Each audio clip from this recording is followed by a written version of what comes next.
If you're new here, my name is Liv and I'm a mom of 4. Here's everything I got done from the hours 7 a.m. to about 10 a.m. The first thing I've started doing every single morning is starting a load of laundry. I always have to hang up my son's blanket because it's a really soft material and he's really afraid that if I put it in the dryer, it's going to get ruined. Which I completely understand because we have had a blanket before do that. I guess the heat just messes up how soft it is and it makes it feel really weird. And then while I was making pancakes for breakfast, I started cleaning up the kitchen. This is something I have to do every single morning, even if I do a night shift close. With so many people living under one roof, it's hard to keep the house completely spotless, you know? Unloading and loading the dishwasher is something else I do first thing in the morning, and it's also something that I continue to do all day long. With this many people under one roof, I think the dishwasher and the washer and dryer run about 2 to 3 times each day.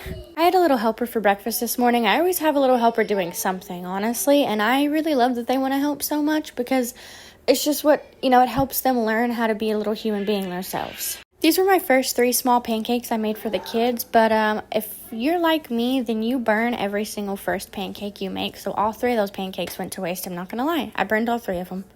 I make about 100 cups of chocolate milk a day, and I'm really trying to cut them back on that, but if I don't give them chocolate milk, they're just not drinking anything.